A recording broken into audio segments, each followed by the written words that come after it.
오늘 공유해드릴 이야기는 가족들과 강원도 여행, 기차에 내 자리는 없었다입니다. 저는 그 길로 예약했던 호텔을 전부 취소했고 시댁 식구들은 길바닥에 나앉게 되었습니다. 나는 컴퓨터 화면을 응시하며 키보드 위에서 마지막 확인키를 눌렀다. 그리고 길게 숨을 내쉬었다. 평창 고급 리조트 설날 가족 패키지 예약 완료. 이것은 내가 공들여 계획한 설날 가족 여행이었다. 5박 6일, 항공권, 호텔, 관광지 입장권까지 모든 것이 완벽하게 준비되었다. 서 팀장님, 주문하신 커피 나왔습니다. 후배인이 대리가 조용히 컵을 내려놓으며 호기심 어린 눈으로 내 모니터를 힐끗 봤다. 팀장님, 온 가족이 여행 가시나 봐요? 네, 나는 관자놀이를 지그시 누르며 커피를 한 모금 마셨다. 결혼한 지 3년 만에 처음으로 계획한 가족 여행이에요. 어머님이 평창 눈꽃을 보고 싶다고 노래를 부르셔서 이번에 소원을 풀어드리려고요. 정말 다정하시네요. 이 대리는 웃으며 사무실을 나갔다. 다정하다고? 나는 속으로 쓴웃음을 지었다. 이건 그저 박지훈 씨 가족에게 어떻게든 녹아들어 보려는 또 한 번의 처절한 노력일 뿐이었다. 결혼 3년. 나는 시어머니 눈에 영원한 남이었다. 요리도 못하고 살림도 못하고 일 때문에 바빠서 가정도 제대로 못 돌보는 서울 깍쟁이 며느리. 휴대폰이 진동했다. 남편 박지훈 씨의 카톡이었다. 연우야, 엄마가 강원도 영하 15도 넘는다고 두꺼운 패딩 꼭 챙기라고 하시네. 나는 알았어라고 답장을 보냈지만 마음속에선 짜증이 울컥 치밀었다. 30살이나 먹은 어른인데 무슨 옷을 입을지까지 시어머니가 원격으로 지시해야 한단 말인가. 하지만 이내 마음을 다잡았다. 이번 여행은 관계 개선을 위한 것이잖아. 참자. 퇴근 후 집에 돌아오니 거실은 여행 가방으로 가득했다. 시어머니 김영숙 여사님이 남편 지훈과 시누이 지혜를 지휘하며 온갖 물건들을 캐리어에 쑤셔넣고 있었다. 새아가 왔나? 시어머니는 나를 흘끗 쳐다보며 말했다. 와, 이리 늦게 오노. 내일 아침 일찍 기차 타야 하는데 짐은 다 쌌나? 어머니, 방금 퇴근해서요. 나는 억지 미소를 지으며 답했다. 제 짐은 금방 싸요. 20분이면 돼요. 새언니 시누이 지혜가 5살 딸 하윤이를 아는 채 끼어들었다. 엄마가 상비약 챙기라고 해서 저희가 좀 챙겼는데 언니도 필요하면 좀 가져가세요. 나는 고개를 끄덕였지만 속으로는 생각했다. 왜 나에게 직접 필요한 걸 묻지 않고 항상 어머님과 시누이를 통해 말을 전하는 걸까? 이 집은 언제나 이런 식이었다. 나는 구계자처럼 모든 정보를 제3자를 통해 전달받았다. 밤에 침대에 누워있는데 지훈 씨는 등을 돌린 채 휴대폰만 만지작거렸다. 나는 조심스럽게 물었다. 내일 우리 서울역까지 어떻게 가요? 형님이 차로 태워주신대. 지훈 씨는 고개도 들지 않고 말했다. 당신 퇴근이 너무 늦어서 우린 먼저 가 있어야 해. 난 반찬했어. 내일 점심때면 올 수 있는데 나는 이해가 가지 않았다. 엄마가 그러시는데 미리 가서 기다리는 게 맘 편하대. 차 막히면 어떡해. 지훈 씨의 말투에는 반론을 허용하지 않는 단호함이 묻어났다. 또 엄마가 그러시는데 나는 몸을 돌려 누워 더 이상 말하지 않았다. 3년 내내 지훈 씨의 모든 결정 뒤에는 엄마가 그러시는 데라는 그림자가 어른거렸다. 연애 시절 독립적인 삶을 살겠다던 그 남자는 어디로 사라진 걸까? 다음 날 정오, 나는 서둘러 일을 마치고 집으로 달려갔지만 집은 텅 비어 있었다. 휴대폰에는 지훈 씨가 보낸 카톡 메시지가 와 있었다. 우리 먼저 서울역으로 출발했어. 당신은 KTX 타는 곳으로 바로 와. 나는 그 자리에 얼어붙었다. 같이 가기로 한 거 아니었어?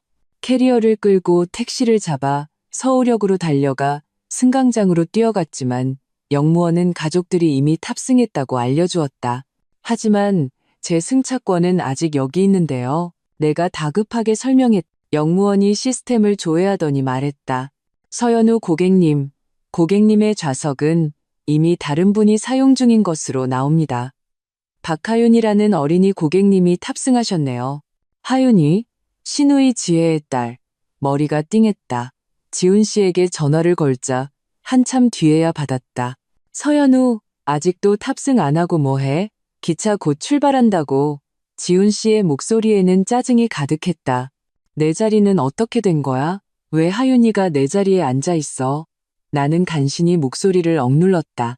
아, 그거? 엄마가 하윤이 어리다고 혼자 앉힐 수 없다고 해서 당신 자리를 하윤이한테 줬어. 어차피 당신 일 때문에 바쁘니까 다음 기차 타도 괜찮잖아? 지훈 씨의 말투는 마치 날씨 얘기를 하듯 가벼웠다. 순간 내 몸의 피가 차갑게 식는 것 같았다. 자리를 줬다고? 내 자리인데 나한테 물어보기는 했어? 뭘 그렇게 쪼잔하게 굴어? 지훈 씨가 목소리를 낮췄다. 엄마도 애 생각해서 그런 건데 빨리 다음 표 끊어. 2시간 뒤에 있어. 평창에서 봐. 전화는 끊어졌다. 나는 그 자리에 우두커니 서 있었다. 손에 든 승차권은 구깃구깃하게 구겨져 있었다. 고객님, 역무원이 안쓰럽다는 듯 나를 쳐다봤다. 지금 예매하시면 일반실밖에 없을 수 있습니다. 괜찮아요. 내 목소리는 떨리고 있었다. 표 끊어주세요. 대합실 의자에 앉아 나는 기계적으로 휴대폰을 넘겼다. 신우이 지혜의 인스타그램에는 방금 새로운 게시물이 올라와 있었다. 온 가족 강원도 여행 출발. 사진 속에는 기내에서 환하게 웃고 있는 지훈 씨와 시부모님, 신우인의 가족의 모습이 담겨 있었다. 원래 내 자리였어야 할 그곳에 결국 눈물이 터져 나왔다. 가족에게서 배제된 것은 이번이 처음이 아니었지만 이렇게 노골적인 적은 없었다. 그들은 나에게 통보할 필요조차 느끼지 못한 채 마치 불필요한 짐짝을 처리하듯 멋대로 나를 밀어냈다. 기차가 출발했다. 내 가족, 아니 박지훈과 그의 가족을 태우고 나는 문득 깨달았다. 결혼 3년, 나는 단 한 번도 이 집의 일원이었던 적이 없었다. 나는 그저 필요할 때 나타나고 필요 없을 땐 아무렇게나 버려지는 있으나 마나한 부속품일 뿐이었다. 2시간 후 나는 다음 기차에 올랐다.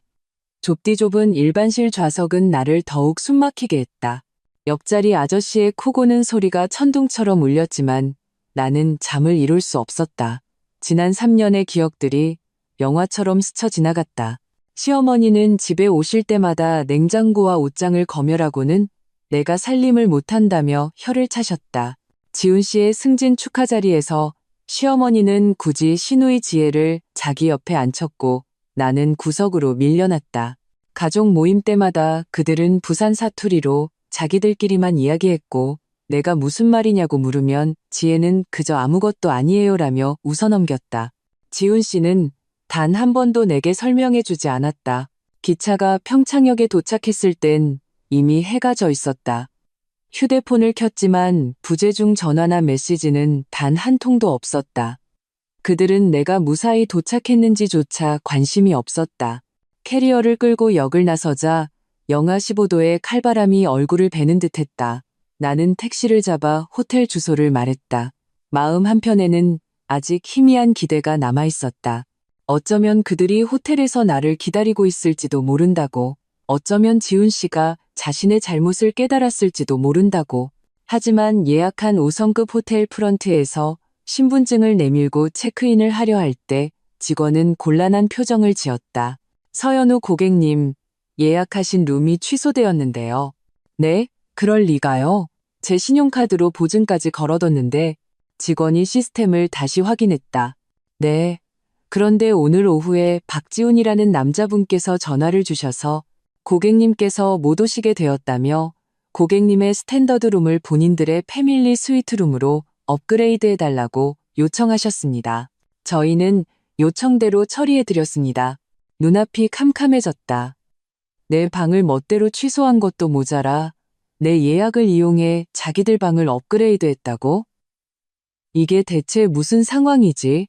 그럼 지금 빈 방이 있나요? 나는 마지막 희망을 걸고 물었다. 정말 죄송합니다만 현재 눈꽃 축제 성수기라 전객실이 만실입니다. 화려하게 빛나는 호텔 로비에 서서 나는 문득 웃음이 터져나왔다. 너무나 씁쓸해서 눈물이 날 지경인 웃음이었다. 박지훈의 마음속에서 나는 호텔방 하나만도 못한 존재였구나. 나는 휴대폰 갤러리를 열어 예약 확정 메일 캡처본을 찾았다. 거기에는 예약자 서연우라고 선명하게 적혀 있었다. 내 손가락은 예약 취소 버튼 위에서 3초간 머물렀다. 그리고 망설임 없이 단호하게 버튼을 눌렀다. 당신들이 나를 필요 없다면 알아서들 즐기시지. 나는 호텔 로비 한가운데 서서 휴대폰 화면을 빠르게 움직였다. 강원도의 한기가 이미 뼛속까지 스며든 것 같았다. 프런트 직원은 동정 어린 눈빛으로 나를 바라봤다. 아마 이렇게 가족에게 버림받은 손님은 처음 봤을 것이다. 고객님, 괜찮으세요? 택시 불러드릴까요? 프런트 직원이 조심스럽게 물었다. 나는 심호흡을 하고 고개를 저었다. 아니요, 괜찮습니다. 그리고는 호텔 문을 나섰다. 살을 애는 듯한 칼바람이 곧바로 뺨을 때렸다. 나는 패딩을 단단히 여미고 캐리어를 끌며 길가에 섰다. 휴대폰 시계는 밤 9시 20분을 가리키고 있었다. 평창의 거리는 여전히 불빛으로 환하고 관광객들로 북적였지만 나만은 갈 곳 없는 외로운 유령처럼 서 있었다. 나는 예약 앱을 다시 켰다. 5개의 룸, 4박, 전부 내 신용카드로 보증되어 있었다. 지훈 씨 가족이 묵고 있는 패밀리 스위트, 시누이 부부의 스탠더드룸, 시부모님의 더블 베드룸, 그리고 원래 내 것이었어야 할 그 방까지. 당신들이 나를 필요 없다면 나는 나직이 읊조리며 망설임 없이 전체 예약 취소 버튼을 눌렀다. 전체 예약을 취소하시겠습니까? 이미 입실한 부분은 실제 이용료로 결제됩니다. 나는 차갑게 웃으며 확인을 눌렀다. 곧바로 카드사에서 승인 취소 문자가 도착했다. 좋아. 적어도 내 카드가 더 긁힐 일은 없겠지. 이어서 나는 카카오 택시 앱을 켜고 근처의 다른 5성급 호텔 이름을 입력했다. 이왕 혼자 지낼 거 더 좋은 데서 지내야지. 호출을 기다리는 동안 나는 휴대폰 데이터 통신을 꺼버렸다. 박지훈네 가족, 이제 슬슬 초조해질 시간이겠지? 새로 잡은 호텔 프런트에서는 혼자 심야에 체크인하는 나를 보더니 친절하게도 룸을 업그레이드해 주었다. 카드를 내밀다 잠시 망설인 나는 거의 쓰지 않던 개인 카드를 꺼냈다. 지훈 씨는 모르는 우리 회사에서 발급해준 법인카드였다. 2808호입니다. 고객님, 룸카드입니다. 짐 들어드릴까요? 아니요, 괜찮습니다. 룸카드를 받아든 순간 갑자기 온몸이 가벼워지는 것을 느꼈다. 혼자 호텔에 묵는 게 얼마만이더라. 결혼 후 출장은 늘 동료와 함께였고 가족 여행은 언제나 모든 사람의 요구에 맞춰야 했다. 방은 넓고 환했으며 통유리창 밖으로는 평창의 화려한 야경이 펼쳐져 있었다. 나는 캐리어를 한쪽에 던져두고 부드러운 소파에 몸을 묻었. 휴대폰 화면이 켜졌다. 지훈 씨의 부재중 전화가 이미 수십 통화 있었다. 시어머니, 시누이, 심지어 시아버지의 전화까지. 데이터를 켜자마자 휴대폰이 미친 듯이 울렸다. 지훈 씨의 전화였다. 여보세요. 나는 평온하게 전화를 받았다. 서연우, 너 미쳤어. 지훈 씨의 목소리가 고막을 찢을 듯했다. 네가 호텔을 취소해서 지금 우리 가족 전부 호텔에서 쫓겨나서 영하 15도 길바닥에 서 있어. 어머, 나는 창가로 다가가 아래층의 휘황찬란한 거리를 내려다보며 말했다. 안 됐네요. 그게 무슨 태도야. 지훈 씨의 목소리에는 믿을 수 없다는 경악이 담겨 있었다. 당장 호텔 다시 예약해. 아빠 엄마 추워서 쓰러지시겠다고. 박지훈 씨, 나는 그의 말을 끊었다. 당신들이 내 기차표 취소할 때 내가 추울지 안 추울지 물어봤어요? 당신들이 내 방 취소할 때 내가 어디서 자야 할지 생각해봤어요? 전화기 저편이 몇 초간 조용해졌다. 이게 지금 복수하는 거야? 그깟 사소한 일 때문에? 사소한 일? 내 심장이 바늘에 찔린 듯 아팠다. 당신 눈에는 아내가 온 가족에게 따돌림 당하는 게 사소한 일이에요? 내 감정은 단 한 번도 중요하지 않았던 거죠. 그렇죠? 그만 좀 해, 진짜. 지훈 씨가 목소리를 낮췄다. 전화기 너머로 시어머니의 불평과 하윤이의 울음소리가 들려왔다. 빨리 호텔 다시 예약해. 무슨 일이든 집에 가서 얘기해. 불가능해요. 나는 단호하게 말했다. 당신들이 이번 여행에 내 참여를 원하지 않았으니 숙소 문제도 알아서 해결하세요. 아, 그리고 지금 눈꽃 축제 성수기라방 구하기 힘들 텐데 행운을 빌어요. 나는 전화를 끊고 전원을 꺼버렸다. 통유리창 앞으로 다가가자 창문에 내 모습이 비쳤다. 눈가는 붉었지만 입가에는 후련한 미소가 걸려 있었다. 박지훈에게 처음으로 싫다고 말한 날, 기분은 예상외로 좋았다. 뜨거운 물로 샤워를 한 뒤 휴대폰을 켰다. 수십 개의 안 읽은 메시지가 쏟아져 들어왔다. 대부분 분노에서 애원, 그리고 협박으로 이어지는 지훈 씨의 메시지였다. 시어머니는 내가 불효하고 철이 없다고 비난하는 음성 메시지를 보냈고, 신우이는 내가 사소한 일로 트집을 잡아 가족의 화목을 깬다며 비아냥거렸다. 가장 가소로운 것은 시아버지의 메시지였다. 연우야, 한 가족끼리 터놓고 이야기 못할 게 뭐 있겠니? 어서 호텔 다시 예약해라. 내 시어머니 몸이 안 좋으시다. 나는 코웃음을 치며 답장했다. 아버님 아드님이 제 방을 취소할 때는 제 몸이 좋은지 안 좋은지 생각 안 해보셨나 봐요. 이 메시지를 보낸 후 나는 다시 휴대폰을 껐다. 푹신한 이불 속으로 파고들었다. 그날 밤 나는 놀라울 정도로 편안하게 잠들었다. 지훈 씨의 코 고는 소리도 한밤중 시어머니의 불시 검문도 없이 오롯이 나만의 평온함만이 가득했다. 다음 날 아침 햇살이 커튼 틈으로 쏟아져 들어왔다. 나는 기지개를 켜고 느긋하게 씻고 화장을 한 뒤 조식 뷔페로 내려갔다. 풍성한 뷔페를 즐기며 휴대폰을 켰다. 지훈 씨가 새벽 3시에 보낸 메시지가 눈에 밝혔다. 우리 겨우 잠잘 곳 찾았어. 허름한 민박이야. 부모님은 침대에서 주무시고 나랑 지혜네는 바닥에서 자. 이제 만족해? 나는 커피잔을 내려놓고 화면 위에서 잠시 손가락을 멈췄지만 결국 아무 답장도 하지 않았다. 인스타그램을 열어보니 지혜가 어둡고 칙칙한 방사진을 올리며 글을 남겼다. 강원도에서의 첫날 밤, 잊지 못할 경험. 그 아래에는 시어머니가 댓글을 달았다. 어떤 것들은 이기적이라 늙은이랑 애들은 생각도 안 한다. 내 손가락은 친구 삭제 버튼 위를 맴돌았지만 결국 거두었다. 불평하게 내버려두자. 나는 더 이상 참고 견디는 서연우가 아니었다. 아침 식사를 마친 후 나는 강릉 안목해변 커피거리나 가볼까 생각했다. 호텔을 나서자 강원도의 햇살은 눈부셨지만 여전히 추웠다. 따뜻한 라떼 한 잔을 사들고 해변길을 걸었다. 바다와 예쁜 카페들을 보니 마음이 점차 가벼워졌다. 점심때쯤 휴대폰이 다시 울렸다. 모르는 번호였다. 여보세요? 나는 조심스럽게 받았다. 형님, 신우이 남편 준서 씨의 목소리였다. 드디어 전화 받으셨네요. 저희 지금 병원이에요. 엄마가 화병으로 쓰러지셨어요. 빨리 좀 와주세요.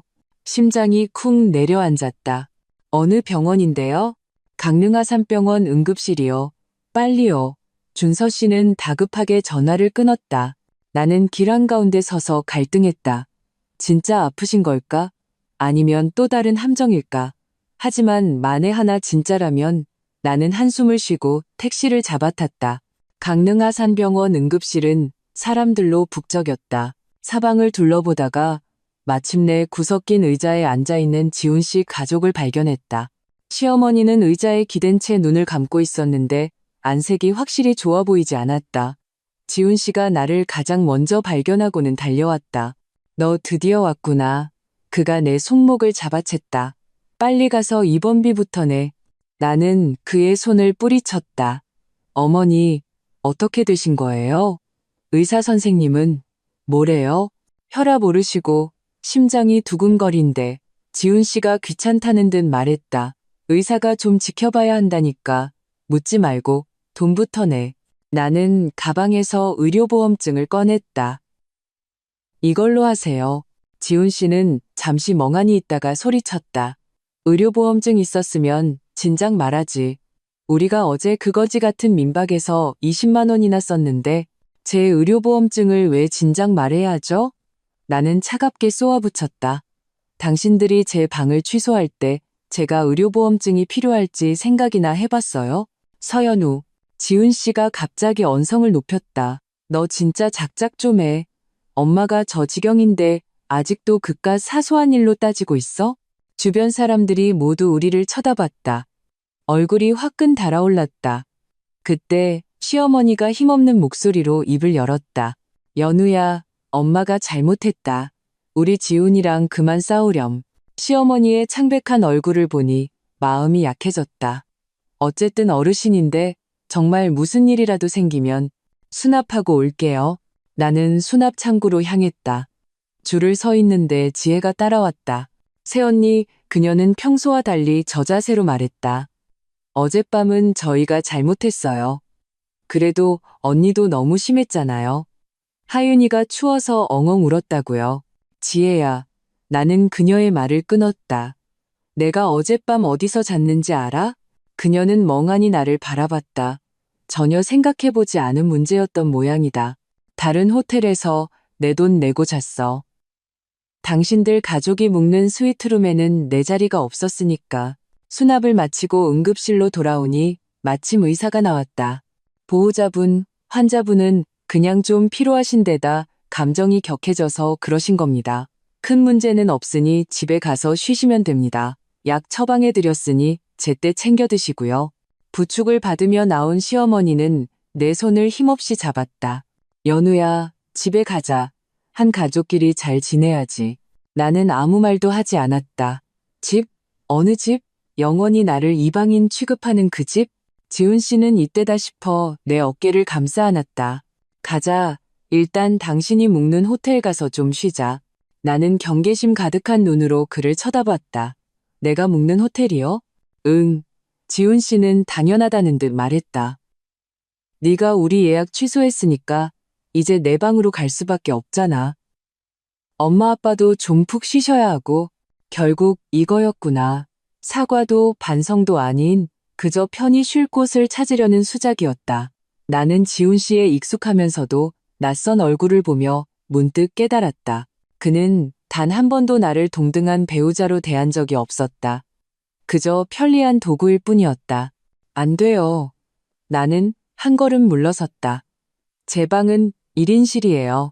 우리끼리 좀 비좁게 자면 되지. 지훈 씨가 다급하게 말했다. 싫어요. 나는 단호하게 고개를 저었다. 알아서들 해결하세요. 병원비는 제가 냈으니 나머지는 저랑 상관없어요. 시어머니가 갑자기 울음을 터뜨렸다. 내가 무슨 팔자가 이리 사나워서 불효막심한 며느리를 들여가지고. 지훈 씨의 얼굴이 잿빛으로 변했다. 서연우, 너 꼭 이렇게 험한 꼴을 봐야겠어? 험한 꼴을 만든 건 당신들이에요. 나는 가방에서 현금 몇 장을 꺼내 지훈 씨에게 쥐어주었다. 이게 마지막 도움이에요. 진심 어린 사과를 할 게 아니라면 다시는 연락하지 마세요.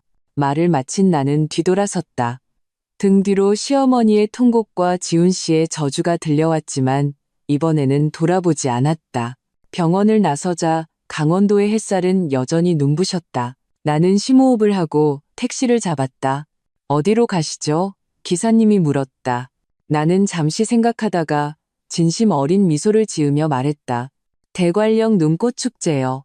대관령 눈꽃축제는 상상 이상으로 장관이었다. 투명한 얼음 조각들이 햇살 아래 꿈처럼 반짝였고 거대한 얼음 미끄럼틀에서는 관광객들의 환호성이 터져나왔다. 나는 따뜻한 핫초코를 사들고 얼음 조각들 사이를 목적 없이 거닐며 사진을 찍었다. 휴대폰이 진동했다. 대학 동기인 수진이의 영상통화 요청이었다. 잠시 망설이다가 전화를 받았다. 서연우, 너 진짜 강원도야? 수진이의 우렁찬 목소리가 스피커를 뚫고 나왔다. 내 인스타 사진 봤어. 왜 혼자야? 박지훈은? 나는 쓴 웃음을 지으며 말했다. 말하자면 길어. 20분 동안 나는 그간의 일을 간단히 설명했다. 전화기 저편은 몇 초간 침묵이 흐르더니 이내 귀청이 터질 듯한 환호성이 터져나왔다. 대박. 너 드디어 싫다고 말할 줄 알게 됐구나. 조용히 좀 해. 주변에서 다 쳐다보잖아. 쳐다보면 어때? 수진이는 아랑곳하지 않았다. 난 네가 자랑스럽다. 내가 박지훈네 가족 때문에 얼마나 속 터졌는지 알아? 네가 걔네한테 당하는 얘기 들을 때마다 내가 달려가서 네 편 들어주고 싶었다고. 코끝이 찡해졌다. 그래, 왜 남들은 이렇게 똑똑히 보는데 나는 3년 동안이나 스스로를 속여왔을까? 그래서 지금은 어디 묵는데? 안전하긴 하고? 수진이가 걱정스럽게 물었다. 다른 5성급 호텔. 괜찮아. 나는 휴대폰 카메라를 돌려 뒤편의 얼음 조각들을 보여주었다. 적어도 길바닥에서 자는 것보단 낫지. 수진이가 폭소했다. 꼴 좋다. 버림받는 기분이 어떤 건지 걔네도 좀 당해봐야 해. 아, 맞다. 그녀가 갑자기 목소리를 낮췄다. 앞으로 어쩔 생각이야? 나는 멍해졌다. 그래, 앞으로는 이번 충돌은 그저 도화선일 뿐. 진짜 문제는 산산조각난 우리의 결혼 관계였다. 모르겠어. 나는 나직이 말했다. 어쩌면 이혼해야 할지도? 이혼이라는 단어를 입에 올리는 순간 심장이 찢어지는 듯 아팠다. 3년의 결혼 생활, 수많은 밤낮을 함께했던 시간들, 정말 이대로 끝내야 하는 걸까? 연우야, 수진이의 목소리가 갑자기 진지해졌다. 네가 어떤 결정을 하든 난 널 지지해. 하지만 이것만 기억해. 증거를 모으고 네 자신을 지켜. 박지훈이랑 그 가족 절대 쉽게 널 놔주지 않을 거야. 전화를 끊고 나는 거대한 얼음성 앞에서 멍하니 서 있었다. 결혼은 이 얼음 조각 같았다. 단단하고 아름다워 보이지만 실은 너무나 연약해서 온도가 조금만 변해도 녹아내려 버리는. 날이 어두워지자 얼음 조각 속에 오색등이 하나둘 켜지며 눈꽃 축제장은 환상적인 동화 왕국으로 변했다. 나는 셀카를 찍어 인스타그램에 올렸다. 혼자 하는 여행, 의외의 아름다움. 예상대로 몇 분 후 지훈 씨에게서 전화가 걸려왔다. 너 지금 눈꽃 축제에 있어? 그의 목소리에는 억눌린 분노가 담겨 있었다. 우린 병원이랑 민박오 가면서 고생하는데 넌 아주 신나게 혼자 잘 노는구나. 네, 아주 즐거워요. 나는 평온하게 대답했다. 3년 만에 처음으로 나 자신을 위해 살고 있거든요. 지훈 씨는 기가 막힌 듯 말을 잇지 못했다. 대체 원하는 게 뭐야? 진심 어린 사과를 원해요. 나는 얼음 위로 속으로 걸어 들어가며 말했다. 차가운 한기가 부츠를 뚫고 발바닥으로 스며들었다. 당신들이 잘못했다는 걸 인정하고 변하겠다고 약속하는 거요. 알았어, 알았어. 내가 사과할게. 됐지? 지훈 씨가 참을성 없다는 듯 말했다. 이제 호텔 다시 예약해 줄 수 있어? 그거지 같은 민박. 정말 못 견디겠다고. 또 이런 식이다. 그저 목적을 달성하기 위한 무성의한 태도. 내 마음은 차갑게 가라앉았다.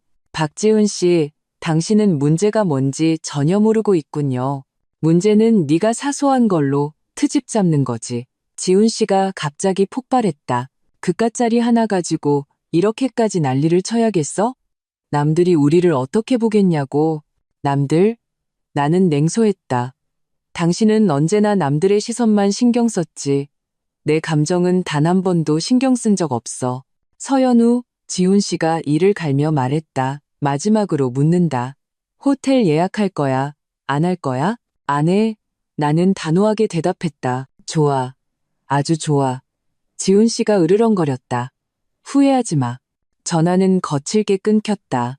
나는 얼음 위로 한가운데 서서 입에서 나오는 하얀 입김이 눈앞에서 흩어지는 것을 보았다. 이번에는 정말로 지훈 씨를 제대로 화나게 한 모양이다. 예전 경험에 비추어 보면 이제부터는 친척들의 전화 폭탄, 도덕적 비난, 심지어 협박까지 이어질 터였다. 예상대로 10분도 안 돼 시어머니에게서 전화가 왔다. 연우야, 시어머니의 목소리는 힘없고 가련했다. 엄마가 잘못했다. 돌아오렴. 우리 지훈이 성질이 급해서 그러니 네가 좀 이해해다오. 어머니, 나는 그녀의 말을 끊었다. 정말 뭐가 잘못됐는지 알고 계세요? 전화기 저편은 잠시 침묵했다. 한 가족끼리 하룻밤 원수지고 살 수는 없지 않니? 또 이런 식의 물타기? 나는 심호흡을 했다. 어머니, 저도 생각할 시간이 필요해요. 몸조리 잘하세요. 전화를 끊고 재빨리 휴대폰을 껐다. 오늘의 즐거움을 그들에게 망치게 할 수는 없었다. 나는 가장 높은 얼음 미끄럼틀을 타기로 했다. 줄을 서 있는데 등 뒤에서 익숙한 목소리가 들려왔다. 새언니. 몸이 굳었다. 천천히 뒤를 돌아보자 지혜와 준서 씨가 굳은 얼굴로 서 있었다. 하윤이는 준서 씨 품에 안겨 잠들어 있었다. 정말 우연이네요. 나는 억지 미소를 지었다. 우연? 지혜가 비웃었다. 우리가 언니를 얼마나 찾아다녔는지 알아요? 엄마는 병원에 있는데 언니는 여기서 아주 신나게 놀고 있네요. 병원비도 냈고 가서 뵙기도 했어요. 나는 평온하게 말했다. 의사 선생님이 큰 문제 아니라고 하셨잖아요. 너, 지혜는 분해서 얼굴이 파랗게 질렸다. 우리가 어젯밤 어떻게 지냈는지 알아? 그거지 같은 민방난방도 제대로 안 돼서 하윤이 밤새 열났다고. 그건 당신들 선택이었잖아요. 나는 그녀의 말을 끊었다. 나를 존중하는 걸 선택할 수도 있었지만 당신들은 그러지 않았죠. 다음 분 타세요. 나는 미끄럼틀 입구로 재빨리 걸어가며 등 뒤에서 쏟아지는 지혜의 저주를 흘려들었다. 20m 높이의 얼음 미끄럼틀에서 단숨에 내려오는 기분은 최고였다. 귓가에서 바람 소리가 윙윙거렸고 모든 번뇌가 뒤로 날아가는 듯했다. 미끄럼틀 아래에 도착해 웃으며 일어났는데 지혜와 준서 씨가 이미 출구에서 나를 기다리고 있었다. 형님, 준서 씨가 나를 막아섰다. 그만하고 돌아가시죠. 한 가족끼리 터놓고 이야기 못할 게 뭐 있겠습니까? 나는 그의 위선적인 미소를 보며 역겨움을 느꼈다. 평소 과묵하던 이 남자는 가족 갈등이 생길 때마다 중재자인 척했지만 실은 언제나 자기 아내 편만 들었다. 준서 씨, 나는 그의 눈을 똑바로 쳐다봤다. 만약 지혜 씨의 자리가 취소되고 온 가족에게 공항에서 버림받았다면 당신은 어떻게 했을 것 같아요? 그는 당황해서 아무 말도 하지 못했다. 가자, 여보. 지혜가 남편의 팔을 잡아 끌었다. 저런 양심 없는 인간이랑 무슨 말을 해. 형님한테 다 말해버리자. 그들이 떠나는 뒷모습을 보며 나는 길게 숨을 내쉬었다. 아무래도 눈꽃 축제장에도 오래 머물 수는 없겠다. 장소를 옮겨야 했다. 택시를 타고 호텔로 돌아와 로비로 들어서는 순간 박지훈이 분노에 찬 얼굴로 나를 향해 걸어오는 것이 보였다. 서연우, 그가 내 손목을 와락 잡아챘다. 너 정말 너무하는군. 이거 놔요. 내가 뿌리치려 했지만 그의 손가락은 쇠집게처럼 단단했다.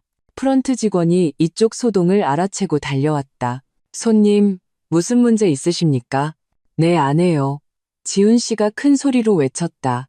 우리 부부 문제니 신경 끄쇼. 직원이 의심스러운 눈으로 나를 쳐다봤다. 고객님, 도움이 필요하십니까? 저는 이 사람 몰라요. 나는 침착하게 말했다. 보안팀, 좀 불러주세요. 지훈 씨는 믿을 수 없다는 듯 눈을 크게 떴다. 너 뭐라고 했어? 직원은 즉시 무전기를 들었다. 지훈 씨는 상황이 불리해지자 손을 놓을 수밖에 없었지만 눈에는 더욱 짙은 분노가 서려 있었다. 좋아. 아주 좋아. 서연우, 너 기다려. 그가 분노에 차 떠난 후 직원이 걱정스럽게 물었다. 정말 괜찮으세요? 경찰에 신고해드릴까요? 아니요, 괜찮습니다. 나는 억지 미소를 지었다. 방 좀 바꿔주실 수 있을까요? 그 사람이 또 찾아와서 소란 피울까봐 무서워서요. 새로 바꾼 방으로 돌아와 나는 결국 무너져 내렸다. 눈물이 걷잡을 수 없이 터져 나왔다. 3년간의 서름이 터진 둑처럼 쏟아져 나왔다. 방금 전 지훈 씨의 눈빛은 너무나 무서웠다. 마치 내가 그의 아내가 아니라 원수인 것처럼. 휴대폰을 켜자 수많은 메시지가 쏟아져 들어왔다. 지훈 씨와 시어머니의 메시지 외에도 시댁 고향 친척들에게서 온 메시지들이 몇 개 있었다. 내용은 놀랍도록 일치했다. 내가 불효하고 철이 없어서 어르신들을 타지에서 고생시킨다는 비난이었다. 가장 마음이 아팠던 것은 시아버지의 메시지였다. 연우야, 네게 너무나 실망했다. 지훈이가 너한테 얼마나 잘해줬는데 네가 이렇게 배신을 하니. 나는 침대에 몸을 웅크린 채 눈물로 베개를 적셨다.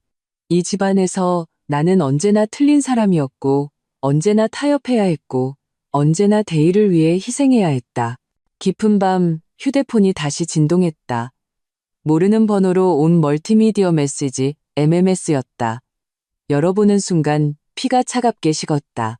나와 대학 남자 동기의 단체 사진에서 내 얼굴과 그 남자 동기의 얼굴만 잘라내 악의적으로 편집한 사진이었다. 이 더러운 년아. 말 안 들으면 이 사진들 내 회사 이메일로 다 뿌려버릴 줄 알아.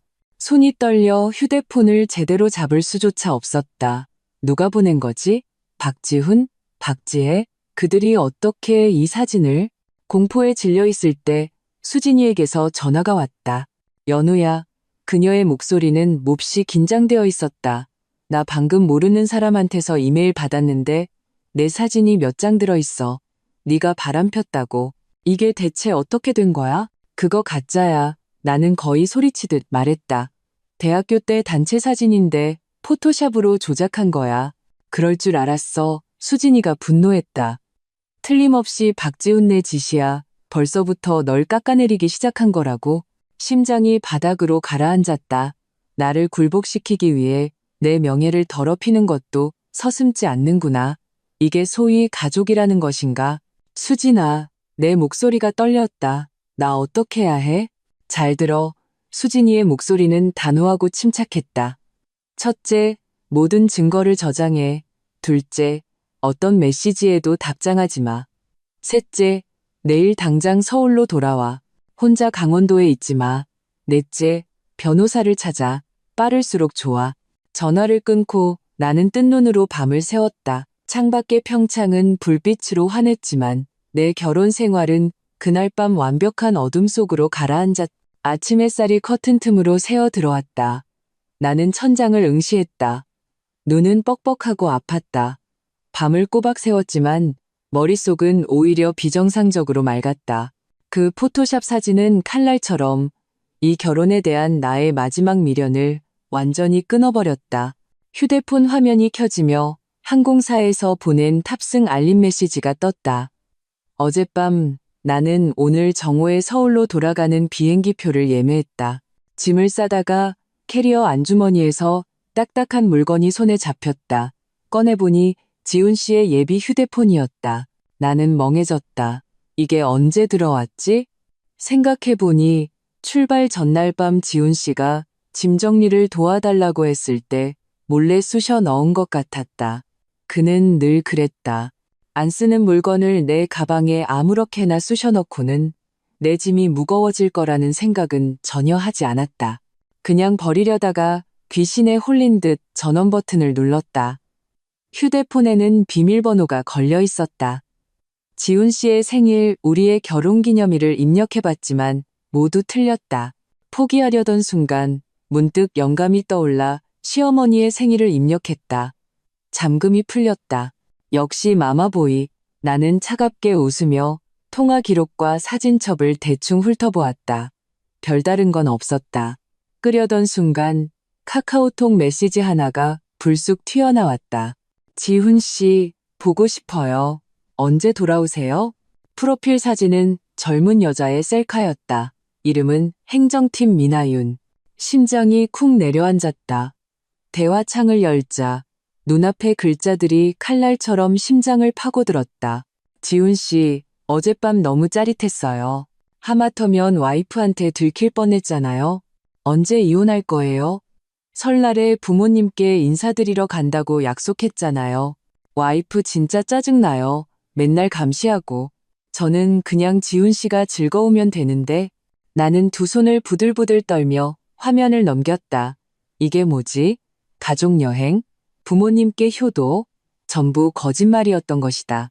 박지훈이 온 가족을 강원도로 데려온 것은 그저 회사 여직원과의 불륜을 덮기 위한 위장이었다. 역겨움을 참으며 모든 대화 기록을 캡처했다. 그리고 다른 증거를 계속 찾아 나섰다. 휴대폰 클라우드 사진첩에서 나는 몇 장의 다정한 커플 사진과 호텔 숙박 영수증을 발견했다. 기간은 반년이나 지속되어 있었다. 가장 기가 막혔던 것은 그중 한 영수증의 날짜가 바로 내 생일이었다는 점이다. 그날 지훈 씨는 회사 야근이라며 새벽에야 집에 들어왔었다. 박지훈. 나는 이를 갈며 그의 이름을 읊조렸다. 눈물이 시야를 흐렸다. 3년의 결혼 생활이 결국 이런 배신으로 돌아왔구나. 증거를 모두 내 이메일로 백업한 후 나는 냉정을 되찾았다. 지금은 무너질 때가 아니었다. 나 자신을 지켜야 했다. 수진이의 조언대로 나는 변호사가 필요했다. 막 나서려는데 방전화가 갑자기 울렸다. 프런트에서 박지훈이라는 남자가 로비에서 나를 기다리고 있으며 급한 일이 있다고 전해왔다. 박지훈? 그가 어떻게 여기를 알았지? 나는 휴대폰을 꽉 쥐고 정면으로 맞서기로 결심했다. 엘리베이터를 타고 내려가면서 나는 머릿속으로 온갖 상황을 시뮬레이션했다. 하지만 로비의 광경을 보는 순간 나는 얼어붙었다. 지훈 씨뿐만 아니라 시어머니, 시누이네 가족, 심지어 시아버지까지 와 있었다. 온 가족이 로비 소파에 나란히 앉아 마치 배심원단처럼 나를 기다리고 있었다. 연우야, 지훈 씨가 나를 가장 먼저 보고는 달려왔다. 얼굴에는 내가 익히 아는 비굴한 미소가 걸려 있었다. 우리 얘기 좀 해. 나는 한 걸음 물러서며 그가 내민 손을 피했다. 할 얘기 없어요. 당신 행정팀 미나윤 씨가 이미 모든 걸 말해줬으니까.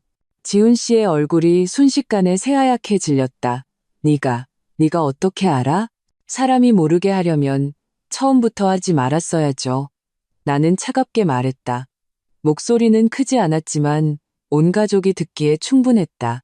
반년간의 불륜, 호텔 숙박 기록 전부 다 봤어요. 로비는 순간 정적이 흘렀다. 시어머니가 벌떡 일어섰다. 연우야, 너 지금 무슨 헛소리를 하는 거냐? 어머니, 아드님이 말씀 안 드렸나 봐요? 나는 비웃으며 말했다. 서울에 하윤이라는 애인이 하나 있는데 어머니 손녀랑 이름이 똑같네요. 지혜가 숨을 들이켰고 시아버지의 얼굴은 잿빛으로 변했다. 지훈 씨는 당황해서 가족들을 한번 쳐다보고는 다시 나를 향해 돌아섰다. 연우야, 내 말 좀 들어봐. 설명할게. 뭘 설명해요? 나는 휴대폰을 꺼내 들었다. 이 카톡 메시지를 설명할 건가요? 아니면 내 생일날 당신이 사실 그 여자랑 호텔에 있었던 걸 설명할 건가요? 지훈 씨가 갑자기 무릎을 꿇었다. 연우야, 내가 잘못했어. 그 여자가 날 유혹한 거야. 난 너밖에 사랑 안 해. 이 장면은 너무나 황당해서 웃음이 나올 지경이었다. 언젠가 드라마에서 이런 장면을 볼 때는 여주인공을 동정했었는데 막상 내 일이 되니 역겨울 뿐이었다. 일어나요. 연기 그만하고. 나는 평온하게 말했다. 우린 이미 끝났어요. 안 돼. 지훈 씨가 갑자기 내 어깨를 잡아챘다. 이럴 순 없어. 난 이혼 못해. 그의 손가락이 살을 파고들었고 나는 아픔에 미간을 찌푸렸다. 로비 보안 요원들이 즉시 달려왔다. 손님, 손 놓으시죠. 지훈 씨는 마지못해 나를 놓았지만 눈에는 더욱 짙은 분노가 서려 있었다. 서연우, 너 너무 심하게 굴지 마. 이혼이 그렇게 쉬울 줄 알아?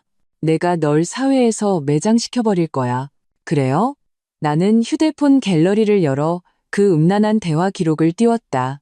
이걸 당신 회사 전체 메일로 보내면 누가 매장당할지 궁금하네요. 지훈 씨는 벼락이라도 맞은 듯 그 자리에 얼어붙었다. 시어머니가 달려와 내 휴대폰을 뺏으려 했다. 너 뭐 하는 짓이야? 집안 망신시키려고. 나는 날렵하게 그녀를 피했다. 망신이요? 아드님이 바람 피울 때는 망신당할까봐 무섭지 않으셨어요? 나는 지훈 씨를 향해 돌아섰다. 증거는 전부 저장해뒀어요. 이혼 서류는 보내줄게요. 동의하지 않으면 법정에서 봅시다. 말을 마친 나는 엘리베이터로 향했다. 등 뒤에서 지훈 씨가 히스테릭하게 외치는 소리가 들렸다. 서연우, 너 두고 봐. 내가 가만 안 둬? 방으로 돌아와 나는 즉시 수진이에게 전화했다. 내 설명을 들은 그녀는 즉시 이혼 전문 변호사 친구를 소개해 주었다. 연우야, 잘했어. 수진이가 흥분해서 말했다. 그 증거들 정말 결정적이야. 박지훈 이제 끝났어. 전화를 끊고 나는 창밖에 평창하늘을 바라보았다. 처음으로 해방감을 느꼈다. 3년의 결혼 생활은 이토록 연약한 거짓말 위에 세워져 있었구나. 짐을 챙겨 공항으로 떠날 준비를 했다. 그런데 운명은 내게 마지막 시험을 주려는 듯했다. 엘리베이터에서 막 내리는데 시어머니가 혼자 로비 구석에 창백한 얼굴로 앉아 있는 것이 보였다. 본능은 그냥 지나치라고 말했지만 힘없는 그녀의 모습을 보니 그냥 지나칠 수가 없었다. 어머니, 괜찮으세요? 시어머니가 고개를 들었다. 눈에는 눈물이 그렁그렁했다. 연우야, 엄마는 정말 몰랐다. 우리 지훈이 그 못난 놈이. 그녀가 갑자기 내 손을 잡았다. 그래도 이혼은 안 된다. 여자가 이혼하고 어떻게 살아? 남들이 우리 박씨 집안을 어떻게 보겠니? 또 이 소리다. 언제나 남의 시선, 언제나 내 감정은 뒷전. 나는 조용히 손을 빼냈다. 어머니, 시대가 변했어요. 이혼이 무슨 흉도 아니고요. 그럼 재산은 어떻게 나눌 거니? 시어머니의 눈빛이 갑자기 날카로워졌다. 집은 지훈이가 먼저 돈을 냈는데 결국 이거였구나. 이게 그녀가 진짜로 신경 쓰는 것이었다. 나는 차갑게 웃었다. 혼인 후 재산은 공동 재산입니다. 법에 명확히 규정되어 있어요. 그리고 나는 목소리를 낮췄다.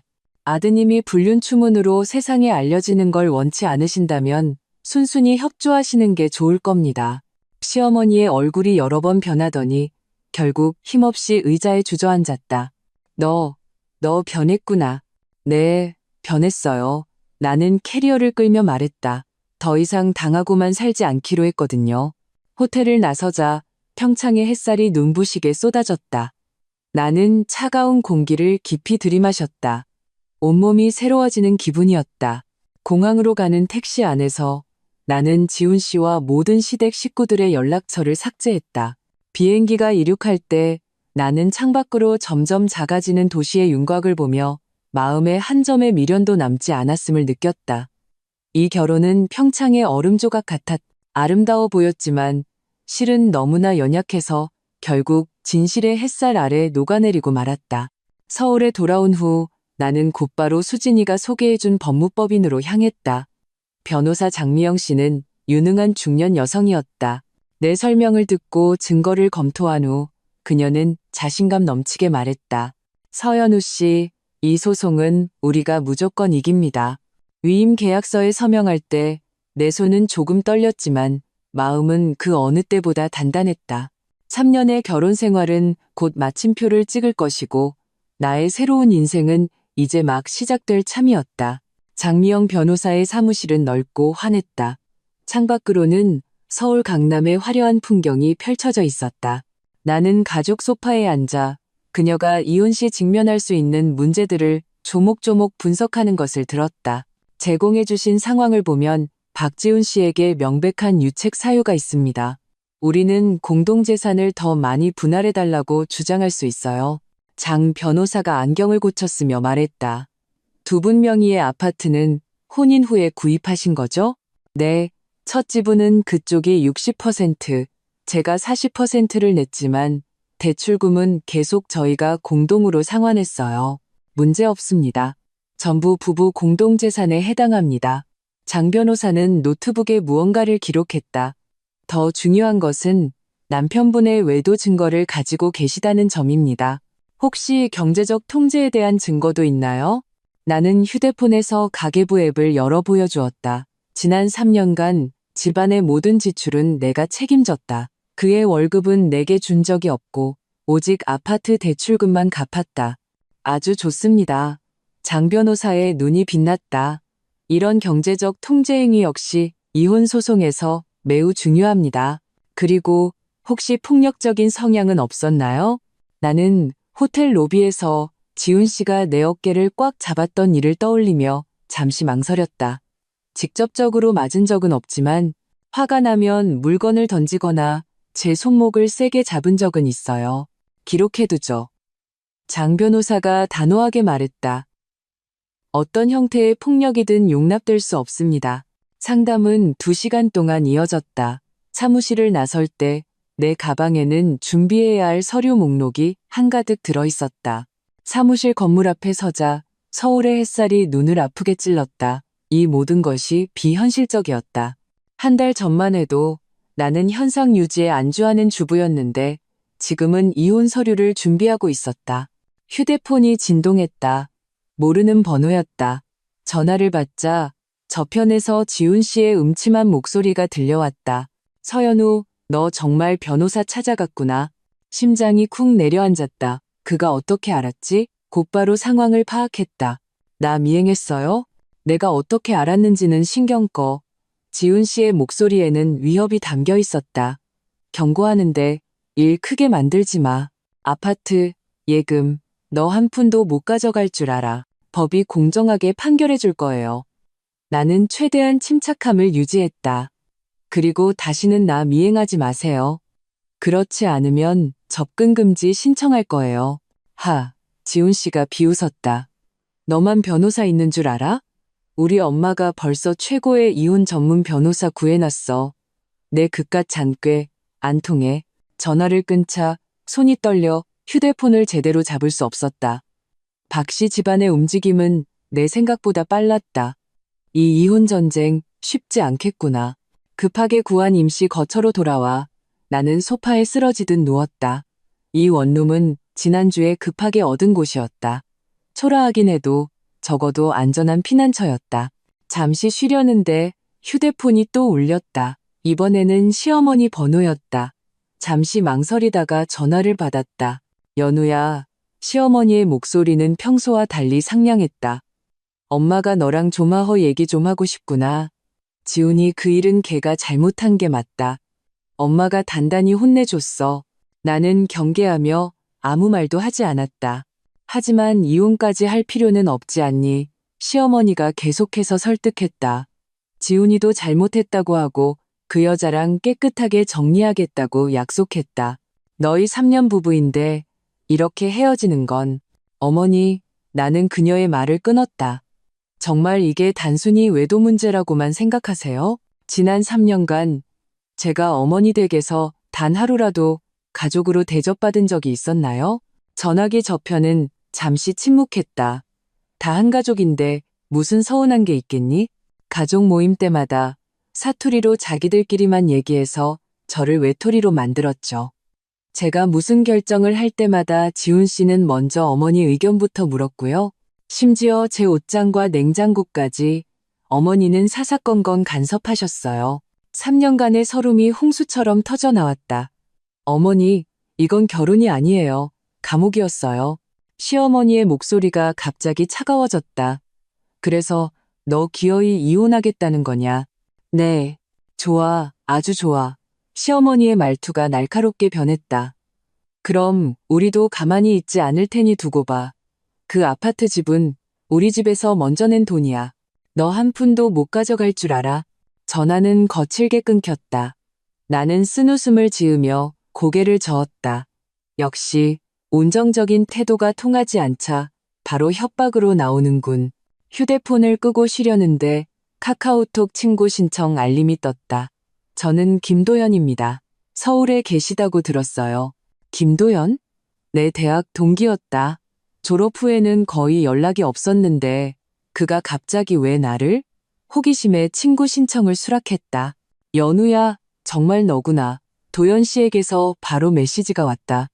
나 최근에 외국에서 돌아왔는데 수진이한테 네가 서울에 있다고 들었어. 같이 밥 한번 먹자. 나는 잠시 망설였다. 지금 이 민감한 시기에 옛 동기를 만나는 게 괜찮을까? 하지만 이내 생각을 바꿨다. 내가 왜 나만의 사회생활을 하면 안 되지? 좋아. 언제? 약속을 잡고 나니 이상하게 마음이 가벼워졌다. 어쩌면 이것이 새로운 삶의 시작일지도 모른다. 옛 친구와 다시 연락하고 사회적 관계를 재건하고 결혼 생활 속에서 잃어버렸던 나 자신을 되찾는 것. 다음 날 아침 나는 장 변호사의 조언에 따라 은행에 가서 모든 계좌의 거래 내역을 출력하고 구청에서 부동산 정보도 발급받았다. 집으로 돌아가려는데 휴대폰이 급하게 울렸다. 팀장님, 내 후배 이대리였다. 목소리는 당황해 있었다. 빨리 회사로 와보셔야겠어요. 어떤 분들이 1층 로비에서 소란을 피우고 있는데 팀장님 시댁 식구라고 팀장님한테 할 말이 있대요. 피가 차갑게 식었다. 박지훈 내가 기어이 내 회사까지 찾아왔구나. 택시를 잡아타고 기사님에게 최대한 빨리 가달라고 재촉했다. 멀리서도 회사 로비에 사람들이 모여 있는 것이 보였다. 가까이 다가가자 시어머니가 목이 터져라 외치는 소리가 들렸다. 우리 며느리가 당신 내 회사 남자한테 홀려서 남편도 자식도 버리려고 해요. 여러분, 이게 말이 됩니까? 지혜가 옆에서 거들었다. 우리 새언니가 원래 얼마나 현모양처였는데 이 회사 들어오고 나서 변했어요. 틀림없이 누가 나쁜 물을 들인 거예요. 몇몇 동료들이 난처한 표정으로 서 있었고 보안 요원들이 그들을 말리고 있었다.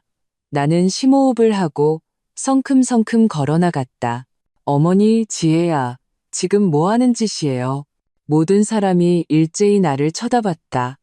시어머니는 잠시 흠칫하더니 이내 내게 달려와 손을 잡았다.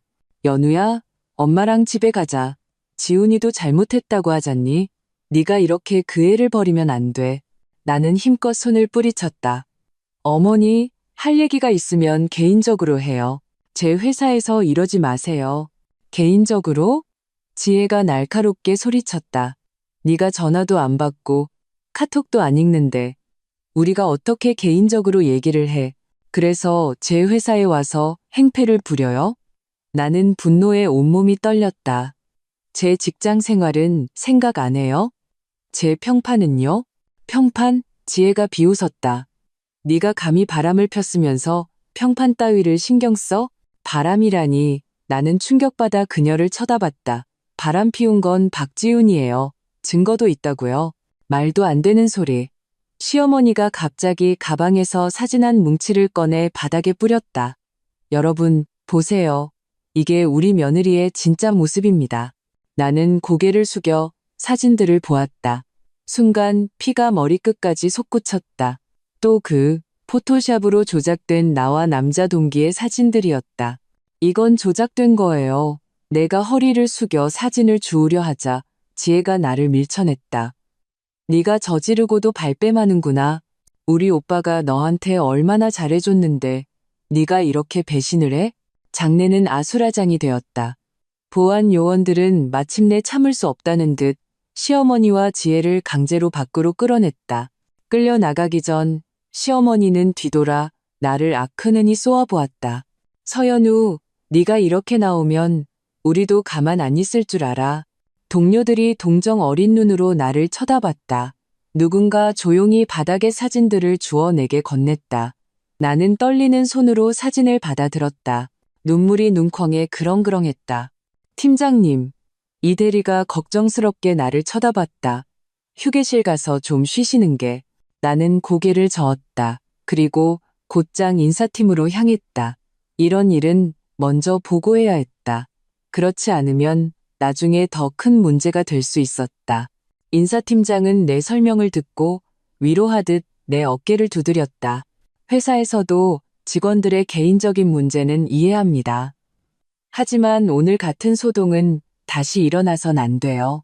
회사 이미지가 너무 나빠집니다. 알고 있습니다. 나는 부끄러움에 고개를 숙였다. 최대한 빨리 처리하겠습니다. 그리고 인사팀장이 잠시 망설였다. 이 사진들 정말 조작된 거 확실해요? 100% 확실합니다. 나는 간절하게 말했다. 원본 사진도 있고 증명할 수 있어요. 시간도 맞지 않고 이 사진 속 옷은 제가 가진 적도 없는 옷이에요. 인사팀장이 고개를 끄덕였다. 그렇다면 다행이군요. 하지만 연우 씨, 경영진에서도 연우 씨를 좋게 보고 있고 내년 승진도 유력한데 이런 시기에 가정불화가 터져서 심장이 쿵 내려앉았다. 그가 차마 입 밖에 내지 못한 말을 나는 알아들었다. 이혼이 내 커리어에 영향을 미칠 것이라는 뜻이었다. 인사팀 사무실을 나와 나는 곧장 화장실로 갔다. 문을 잠근 후에야 참았던 눈물을 터뜨렸다. 왜 이혼은 여자에게만 이렇게 힘든 걸까? 남자가 바람을 피웠는데 결국 직장과 사회의 압박을 견뎌야 하는 것은 여자였다. 눈물을 닦고 휴대폰을 꺼내 장 변호사에게 전화했다. 오늘 있었던 일을 모두 말해주었다. 전형적인 명예훼손 전략입니다. 장 변호사가 침착하게 분석했다. 당신의 평판을 깎아내려 이혼 협상에서 유리한 고지를 점하려는 거죠. 걱정 마세요. 우리는 명예훼손으로 맞고소할 수 있습니다. 하지만 제 직장 생활은 이미 영향을 받았어요. 나는 낙담해서 말했다. 견뎌내세요. 장 변호사가 나를 격려했다. 이런 소란은 오히려 그들이 궁지에 몰렸다는 증거입니다. 아, 맞다. 내일 시간 괜찮으세요? 재산 분할에 대한 구체적인 계획을 논의해야 합니다. 전화를 끊고 거울 속에 초췌한 내 모습을 보며 나는 굳게 다짐했다. 박씨 집안이 전쟁을 선포한 이상 나도 끝까지 맞서 싸우리라. 퇴근할 때 나는 회사 앞에서 뜻밖에도 김도연 씨를 만났다. 그는 검은색 세단에 기댄 채 나를 보고 미소 지으며 손을 흔들었다. 수진이한테 오늘 힘든 일 있었다고 들었어. 그가 다가와 조용히 말했다. 친구가 필요할 것 같아서 코끝이 찡해지며 또 눈물이 날 뻔했다. 이 가장 비참한 순간에 거의 낯선 옛 동기가 내게 가장 큰 위로를 주었다. 고마워요. 나는 목이 메어 말했다. 근데 지금 제 모습이 너무 엉망이라. 아니, 당신은 아주 용감해요. 도연 씨가 진심 어린 눈으로 나를 쳐다봤다. 새롭게 시작할 용기를 가진 사람은 많지 않아요. 그는 나를 조용한 레스토랑으로 데려가 민감한 주제는 피하고 대학 시절과 그동안의 살아온 이야기만 나누었다. 어느새 팽팽했던 내 신경이 풀리고 몇 번이고 웃음을 터뜨렸다. 저녁 식사가 끝날 무렵 도연 씨가 갑자기 진지하게 말했다. 연우 씨, 어떤 도움이든 필요하면 언제든 연락해요. 저도 법조계에 친구들이 좀 있거든요. 나는 고마운 마음에 고개를 끄덕였다. 레스토랑을 나서자 밤바람이 얼굴을 스쳤다. 나는 문득 깨달았다. 이 세상에는 아직도 이렇게 좋은 사람과 좋은 일들이 많은데 나는 불행한 결혼 생활 속에서 3년이라는 시간을 낭비했구나. 집에 돌아와 씻으려는데 휴대폰이 또 울렸다. 이번에는 지훈 씨였다. 잠시 망설이다가 전화를 받았다. 이제 만족해? 지훈 씨의 차가운 목소리가 들려왔다. 오늘 그 쇼 만족하냐고. 박지훈 씨, 나는 지친 목소리로 말했다. 우리 그냥 어른답게 문제를 해결할 수는 없을까요? 어른답게? 그가 비웃었다. 네가 변호사 찾아가서 증거 모을 때는 어른답게 해결할 생각은 안 했나 보지? 먼저 시작한 건 당신들이. 듣기 싫어? 지훈 씨가 내 말을 끊었다. 우리 엄마가 말했어. 너한테 마지막 기회를 주겠다고. 이혼 소송 취하하고 집에 돌아와서 조용히 살아. 그럼 우리도 없었던 일로 해줄게. 그렇지 않으면요? 나는 휴대폰을 꽉 쥐었다. 그렇지 않으면 너 이 업계에서 발도 못 붙일 줄 알아. 지훈 씨가 목소리를 낮췄다. 우리 엄마가 너네 회사 대주주랑 아는 사이야. 무슨 말인지 알겠어? 온몸이 차가워졌다. 결국 이거였구나. 이게 그들의 비장의 무기였다. 내 커리어를 가지고 나를 위협하는 것. 박지훈 씨. 나는 한자 한자 힘주어 말했다. 나는 차라리 실업자가 될지언정 그 감옥으로는 돌아가지 않을 거예요. 전화기 저편은 몇 초간 침묵했다. 그리고 지훈 씨가 일을 가는 소리가 들려왔다. 그럼 넌 실업자가 될 준비나 해. 이 더러운 년아. 통화는 거칠게 끊겼다. 나는 창가에 서서 서울의 화려한 야경을 바라보았다. 마음은 오히려 이상하게 평온했다. 위협, 협박, 명예훼손. 박씨 집안은 모든 수단을 다 썼지만 그럴수록 나를 더욱 단단하게 만들 뿐이라는 것을 그들은 몰랐다. 다음 날 아침 나는 곧장 회사 대표님을 찾아갔다. 소문이 퍼지기를 기다리기보다 먼저 상황을 설명하는 것이 낫다고 판단했다. 대표님은 내 설명을 다 듣고 뜻밖에도 이해한다는 반응을 보였다. 연우 씨, 회사가 중요하게 생각하는 건 연우 씨의 능력이지 사생활이 아닙니다. 하지만 그가 잠시 망설였다. 박씨 집안이 이쪽에 연줄이 좀 있는 건 사실이라 이 일이 좀 골치 아파질 수도 있습니다. 심장이 쿵 내려앉았다. 저는 회사의 입장을 이해합니다. 서두르지 말아요. 대표님이 웃으며 말했다. 내게 제안이 하나 있어요. 상하이 지사에서 지금 새로운 팀을 꾸리고 있는데 책임자가 필요해요. 연우 씨가 원한다면 그쪽으로 가는 걸 고려해봐요. 상하이라니요. 나는 멍해졌다. 이것은 완벽히 새로운 시작, 서울의 모든 시비로부터 벗어나는 것을 의미했다. 감사합니다, 대표님. 나는 심호흡을 했다. 생각해 보겠습니다. 대표님 사무실을 나와 나는 즉시 장 변호사에게 연락했다. 이 새로운 상황을 알려주었다.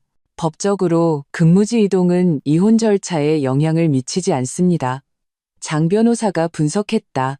하지만 전략적으로 보면 서울을 떠나는 것이 좋은 선택일 수 있어요.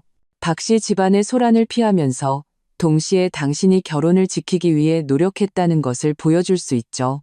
노력이요? 나는 이해가 가지 않았다. 네, 법정에서 우리는 당신이 근무지 이동까지 감수하며 결혼을 지키려고 노력했다고 강조할 겁니다. 장 변호사가 설명했다. 이것은 이혼의 책임이 전적으로 박지훈 씨의 과실에 있다는 것을 더욱 명확하게 증명해 줄 겁니다. 전화를 끊고 나는 창가에 서서 생각에 잠겼다. 상하이는 새로운 삶, 새로운 기회를 의미했지만 동시에 이 전쟁에서 잠시 도망치는 것을 의미했다. 정말 가야 할까? 망설이고 있을 때 도연 씨에게서 메시지가 왔다.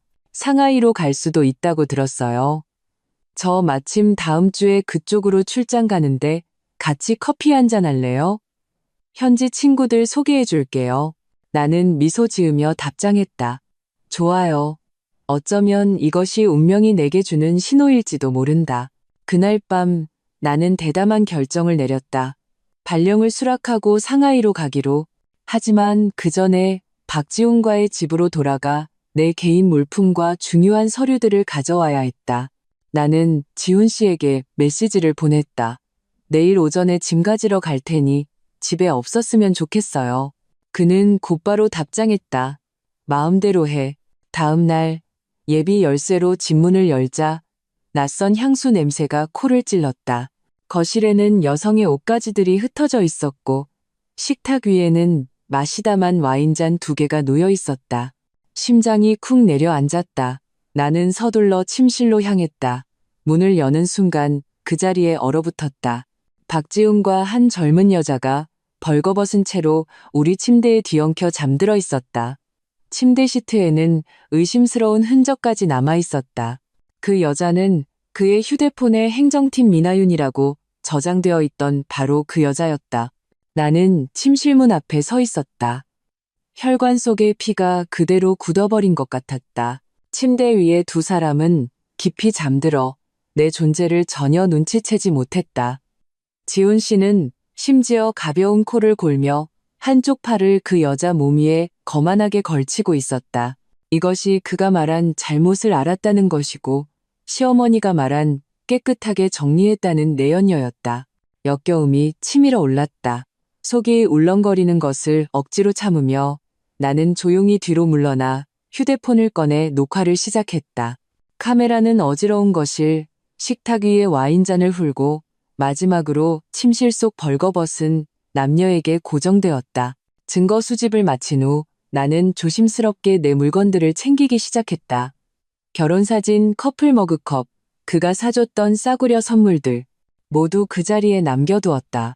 나는 오직 신분증, 개인 노트북, 몇 가지 기념 가치가 있는 물품과 자주 입는 옷까지만 챙겼다. 서재를 정리하다가 금고가 살짝 열려 있는 것을 발견했다. 지훈 씨가 어젯밤 급하게 일을 치르느라 금고 잠그는 것조차 잊은 모양이었다. 나는 조용히 금고문을 열었다. 안에는 약간의 현금과 보석 외에 서류 뭉치 하나가 있었다.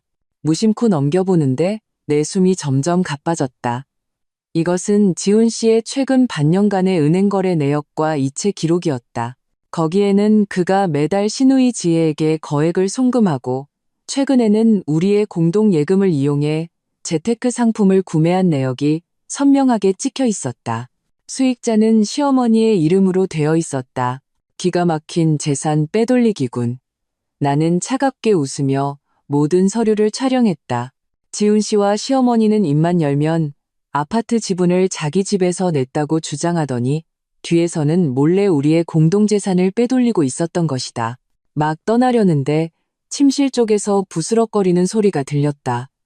나는 재빨리 서류를 제자리에 놓고 캐리어를 든 채 떠날 준비를 했다. 하지만 한 발 늦었다. 지훈 씨가 눈을 비비며 침실에서 나왔다. 나를 보고는 밍셴이 멍해졌다. 연우야. 그는 무의식적으로 침실을 돌아보더니 얼굴이 순식간에 새하얗게 질렸다. 네가 왜 왔어? 내 물건 가지러요. 나는 평온하게 말하며 활짝 열린 침실 문을 가리켰다. 소개 좀 해주시죠. 지훈 씨의 얼굴이 불그락푸르락해졌다. 내 말 좀 들어봐. 네가 생각하는 그런 거 아니야. 그럼 뭔데요? 나는 비웃으며 말했다. 그 여자가 당신 마사지라도 해주고 있었어요? 아니면 둘이 인간 탑쌓기 놀이라도 했나요? 지훈 씨는 격분해서 성큼성큼 다가와 내 손목을 잡아챘다. 열쇠 내놔. 여긴 이제 내 집 아니야. 나는 손목이 아파 미간을 찌푸렸다. 이거 놔. 휴대폰도 내놔. 지훈 씨가 갑자기 무언가 깨달은 듯 흉흉하게 말했다.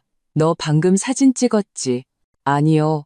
나는 본능적으로 휴대폰을 등 뒤로 숨겼다. 지훈 씨는 내 가방을 와락 낚아채 거칠게 뒤지기 시작했다. 그가 휴대폰을 찾아내 잠금을 풀려고 할 때 나는 그 틈을 타 빠져나와 캐리어를 끌고 문 쪽으로 뛰었다. 거기서 지훈 씨가 으르렁거리며 쫓아와 현관에서 내 머리채를 잡아챘다. 사진 지워. 두피가 찢어지는 듯한 고통이 느껴졌다. 나는 비틀거리며 신발장에 부딪혔다. 지훈 씨는 그 틈을 타 휴대폰을 빼앗았지만 내가 지문 잠금을 설정해둔 탓에 열 수는 없었다. 잠금 풀어. 그가 내 목을 조르며 벽으로 밀어붙였다. 그렇지 않으면 가만 안 둬. 눈앞이 캄캄해졌다. 나는 필사적으로 발길질하며 저항했고 마침내 한 발이 그의 급소를 정확히 찼다. 지훈 씨가 비명을 지르며 손을 놓았다. 나는 그 틈을 타 현관의 화병을 집어 그에게 던졌다. 쨍그랑. 화병이 지훈 씨 어깨에서 산산조각 났다. 그는 격분해서 달려들었고 우리는 뒤엉켜 싸웠다. 혼란 속에서 나는 밀려 넘어졌고 허리를 거실 테이블 모서리에 세게 부딪혔다. 극심한 고통에 눈앞이 캄캄해지며 거의 정신을 잃을 뻔했다. 지훈 씨도 내 처참한 모습에 놀란 듯 몇 걸음 뒤로 물러섰다. 너 연기하지 마. 나는 바닥에 웅크린 채 아파서 말도 할 수 없었다. 그때 침실에 있던 여자가 소리를 듣고 달려 나왔다. 이 광경을 보고는 비명을 질렀다. 사람 살려. 지훈 씨가 당황해서 그녀의 입을 막았다. 조용히 해. 나는 그 틈을 타 휴대폰을 더듬어 찾아 마지막 힘을 쥐어짜 112 신고 버튼을 눌렀다. 신고했어요. 나는 힘겹게 말했다. 당신들 안 가는 게 좋을 거예요. 지훈 씨의 얼굴이 새하얗게 질렸다. 연우야, 우리 얘기 좀 해. 방금은 내가 잘못했어. 경찰차 사이렌 소리가 멀리서부터 가까워져 왔다. 20분 후 2명의 경찰관이 문을 두드렸다. 바닥에 쓰러져 있는 나와 옷차림이 흐트러진 지훈 씨, 그리고 그 여자를 보고 경찰은 즉시 상황을 파악했다. 누가 폭행했습니까? 나이 든 경찰관이 단호하게 물었다. 저 사람이요. 나는 힘겹게 지훈 씨를 가리켰다. 제 목을 조르고 저를 밀어서 테이블에 부딪히게 했어요. 말도 안 돼. 지훈 씨가 격하게 반박했다. 이 여자가 먼저 시작했어요. 화병으로 절쳤다고요. 젊은 경찰관이 내 상처를 살피더니 미간을 찌푸렸다. 구급차 불러야겠습니까? 나는 고개를 끄덕였다. 허리의 통증이 점점 더 심해지고 있었다. 구급차를 기다리는 동안 경찰은 우리를 따로 신문했다. 지훈 씨는 내가 무단 침입해서 먼저 폭행했다고 주장했고 나는 그저 조용히 내 휴대폰 앨범을 확인해달라고 요청했다. 비밀번호가 어떻게 됩니까? 나는 비밀번호를 말해주었다. 경찰은 최근 사진과 영상을 훑어보더니 얼굴이 점점 굳어졌다. 박지훈 씨, 나이 든 경찰관이 지훈 씨를 향해 돌아섰다. 부인께서 촬영한 영상에 따르면 당신에게 명백한 가정폭력 혐의가 있습니다. 그리고 그는 의미심장하게 침실 쪽을 쳐다보았다. 부적절한 남녀 관계도 있었던 것 같군요. 지훈 씨는 횡설수설하며 변명했지만 증거는 명백했다. 구급차가 도착한 후 나는 병원으로 이송되었고 지훈 씨는 경찰서로 연행되었다. 병원 검사 결과 내 허리에는 심한 타박상이 있었고 목에는 선명한 조임 자국, 두피에도 약간의 찢어진 상처가 있었다. 의사는 규정에 따라 경찰에 신고했고 파출소에서 여경 한 분이 내게 와서 진술을 받았다. 서연우 씨, 고소하실 겁니까? 여경이 물었다. 현재 증거만으로도 박지훈 씨를 즉시 구속할 수 있습니다. 나는 잠시 생각하다가 고개를 저었다. 당장 구속은 말아주세요. 하지만 상해진단서와 사건 접수증은 필요합니다. 여경은 이해한다는 듯 고개를 끄덕였다. 이혼 준비하시려고요? 네, 나는 쓴웃음을 지었다. 이런 일 많이 보셨나 봐요. 너무 많죠? 여경이 한숨을 쉬었다. 가정폭력은 0번 아니면 무한대입니다. 아주 잘하셨어요. 제때 신고하고 증거를 남기신 거요.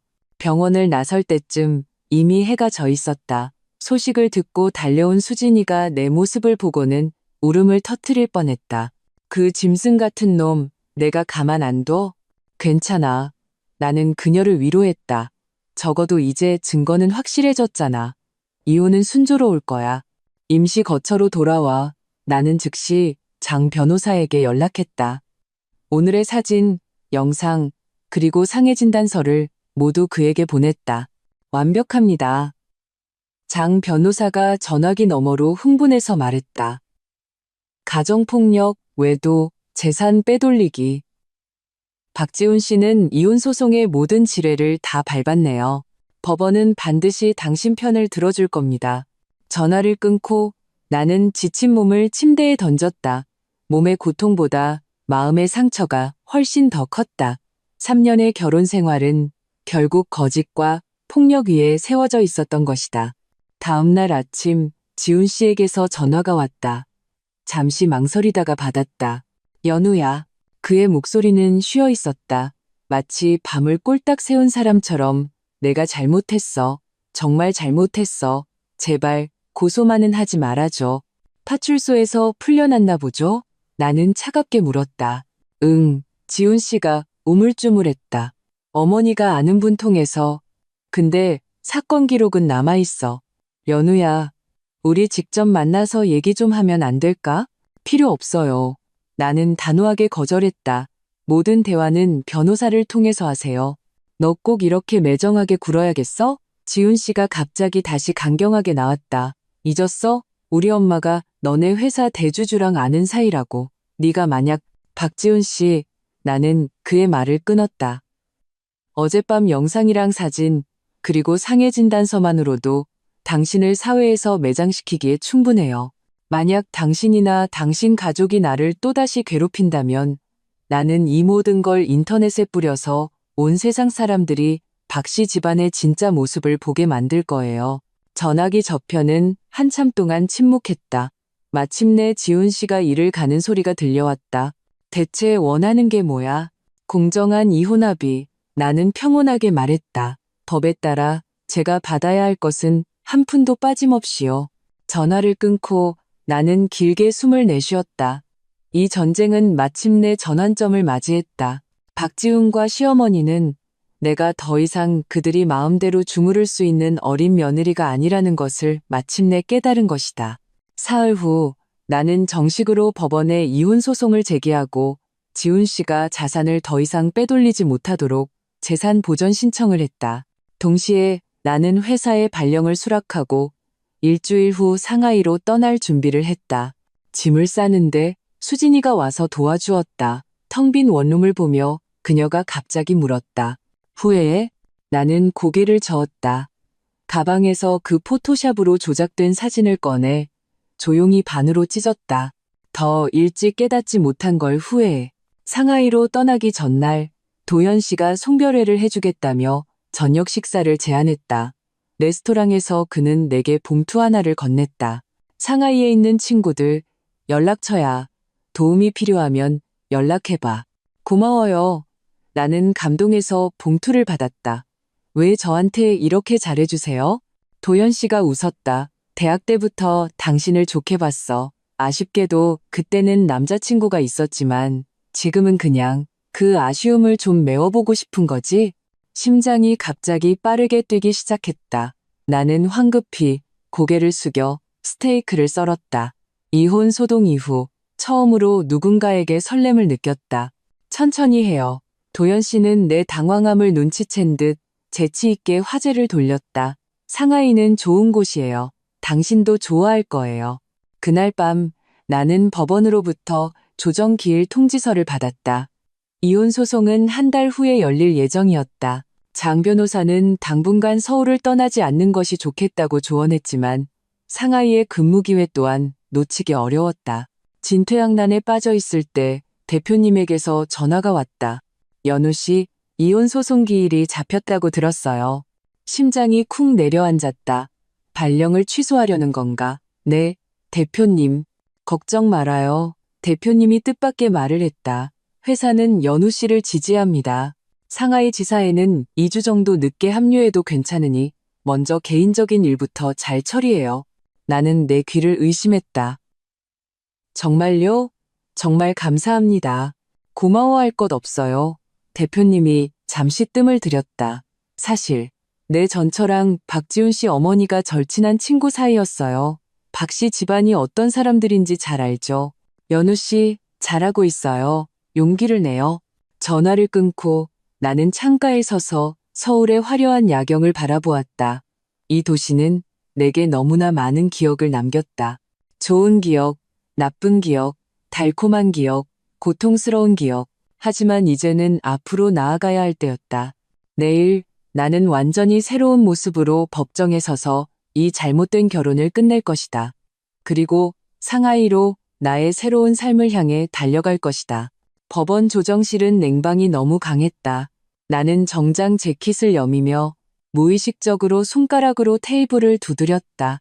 장 변호사가 옆에서 서류를 정리하며 이따금 격려의 미소를 보내주었다. 긴장돼요? 그가 낮게 물었다. 나는 고개를 끄덕였다. 목이 말라 말이 나오지 않았다. 조정실 유리병 너머로 지훈 씨와 그의 변호사가 이미 도착해 다른 회의실에서 대화하는 모습이 보였다. 시어머니와 지혜도 와 있었는데 이따금 이쪽으로 증오의 찬 시선을 던졌다. 기억하세요. 장 변호사가 내 손을 가볍게 두드렸다. 우리가 절대적으로 유리해요. 그들의 유일한 카드는 시간을 끌어서 당신을 지치게 만드는 것뿐입니다. 조정관은 금태 안경을 쓴 중년 여성이었는데 유능하고 단호해 보였다. 그녀는 먼저 지훈 씨 측과 단독 면담을 하고 우리 쪽으로 왔다. 서연우 씨, 조정관이 서류를 넘겨보며 말했다. 박지훈 씨는 협의 이혼에 동의하지만 재산 분할에 이견이 있다고 합니다. 무슨 이견이요? 내가 미간을 찌푸렸다. 조정관이 안경을 고쳤었다. 그는 아파트 지분 매입금이 전적으로 그의 부모님에게서 나왔으므로 이는 개인적인 증여에 해당하며 부부 공동 재산이 아니라고 주장합니다. 나는 비웃으며 서류 가방에서 은행 거래 내역서를 꺼냈다. 이것은 주택 구매 시의 이체 기록입니다. 제가 40%의 지분을 지불했다는 것이 명확히 나와 있습니다. 그리고 지난 3년간의 대출금은 저희가 공동으로 상환했습니다. 조정관은 서류를 꼼꼼히 살피고는 고개를 끄덕였다. 명확한 증거군요. 다른 쟁점은 없습니까? 있습니다. 장 변호사가 말을 이었다. 피고는 부부 공동재산을 빼돌린 행위가 있습니다. 그는 내가 금고에서 촬영한 이체 기록들을 제시했다. 지난 반년간 박지훈 씨는 그의 여동생 박지혜에게 총 2억 8천만 원을 이체했고 공동 예금을 이용해 5억 원의 재테크 상품을 구매했으며 수익자는 그의 어머니 김영숙으로 되어 있습니다. 조정관은 미간을 찌푸리며 이 내용을 기록했다. 원고 측의 요구사항은 무엇입니까? 민법 제840조에 따라 장 변호사가 유창하게 법조항을 인용했다. 피고의 외도와 가정폭력으로 인해 이혼에 이르게 되었으므로 원고는 손해배상을 청구할 권리가 있습니다. 우리는 부부 공동재산을 65대 35의 비율로 분할하고 위자료 1억 원을 청구합니다. 조정관이 약간 놀란 표정을 지었다. 그 비율은 우리는 피고의 과실을 증명할 충분한 증거를 가지고 있습니다. 장 변호사가 자신감 있게 말하며 USB 하나를 건넸다. 외도 사진, 가정폭력 영상, 상해 진단서, 그리고 피고의 재산 빼돌리기 증거가 모두 담겨 있었다. 조정관은 USB를 컴퓨터에 꽂고 빠르게 내용을 훑어보았다. 그의 얼굴은 점점 굳어졌다. 다 본 후 그는 안경을 벗고 콧등을 주무르며 말했다. 피고 측에 당신들의 요구사항을 전달하겠습니다. 그가 떠난 후 나는 길게 숨을 내쉬었다. 그들이 받아들일까요? 아니요. 장 변호사가 고개를 저었다. 박지훈 씨 어머니 같은 사람은 차라리 돈을 태워버릴지언정 쉽게 양보하지 않을 겁니다. 하지만 걱정 마세요. 이 증거들은 법정에서 더욱 유리하게 작용할 테니까요. 예상대로 30분 후 조정관이 돌아와 지훈 씨 측이 우리의 제안을 거부하고 50대 50분할을 고집하며 모든 과실 혐의를 부인했다고 알려주었다. 그럼 법정에서 뵙죠. 장 변호사가 평온하게 말했다. 법원을 나설 때 박 씨 가족이 문 앞을 막고 있었다. 시어머니 김영숙은 나를 보자마자 달려들었지만 법원 경위에게 제지당한 후에도 악을 썼다. 양심도 없는 것. 우리 박 씨 집안이 너한테 뭘 잘못했다고 기어이 법정까지 와서 망신을 시켜. 지혜도 거들었다. 그래요. 우리 오빠가 언니한테 얼마나 잘해줬는데 이렇게 배신을 해요. 나는 걸음을 멈추고 그들을 향해 돌아섰다. 잘해줬다고요? 외도하고 폭행하고 재산 빼돌리는 게 잘해주는 건가요? 나는 주변 사람들이 모두 들을 수 있도록 목소리를 높였다. 제가 사진이랑 영상 여기 계신 분들한테 다 보여드릴까요? 구경하던 사람들이 수군거리기 시작했다. 시어머니의 얼굴이 잿빛으로 변했다. 지훈 씨가 어머니와 여동생을 잡아 끌며 낮게 무언가 말하고는 나를 아큰눈이 쏘아보았다. 서연우, 너 두고 봐.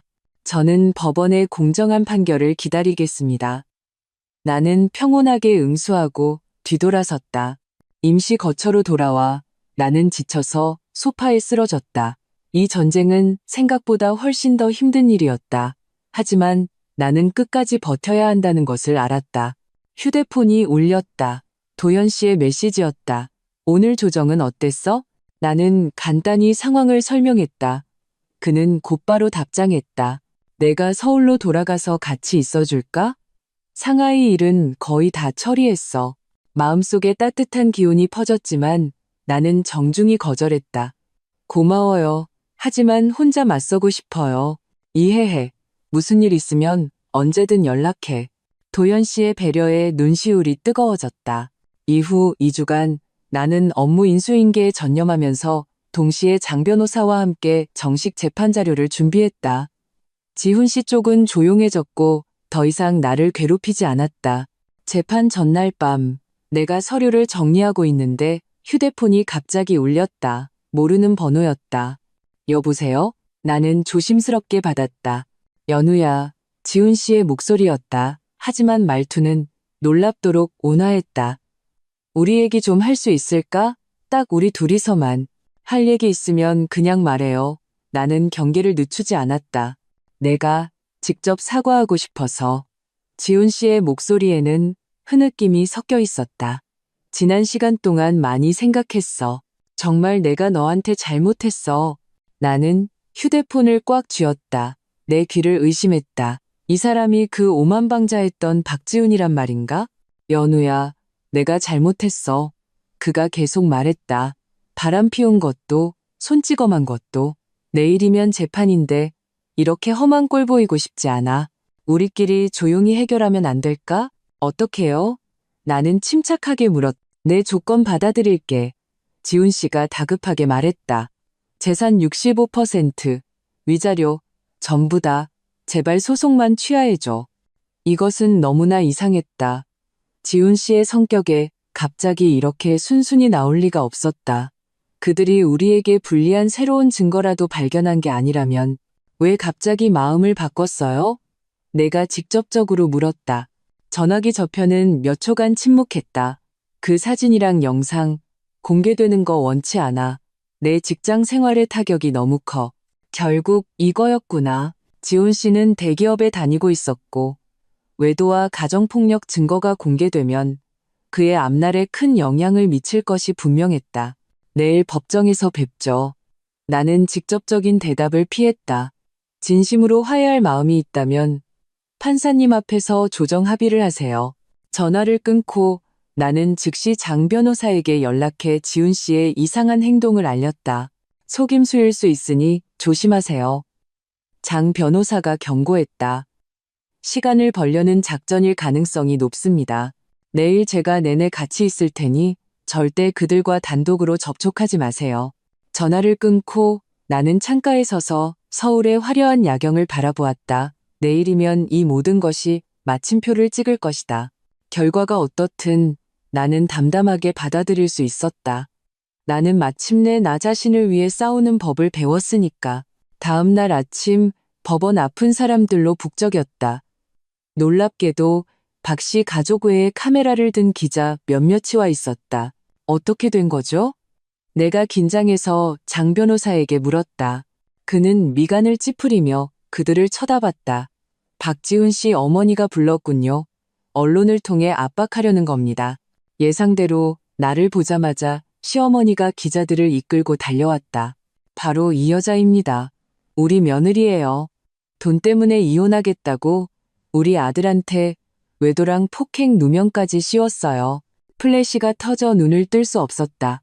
기자들이 앞다투어 질문을 던졌다. 서연우 씨, 시어머니 말씀처럼 재산을 노린 것이 사실입니까? 외도를 해서 이혼을 고집한다는 소문이 있던데 사실인가요? 가정폭력 주장은 꾸며낸 것 아닙니까? 나는 그 자리에 서서 온몸을 떨었다. 박 씨 집안이 이렇게 비열한 수단까지 쓸 줄은 몰랐다. 여론을 이용해 흑백을 뒤집으려는 것이다.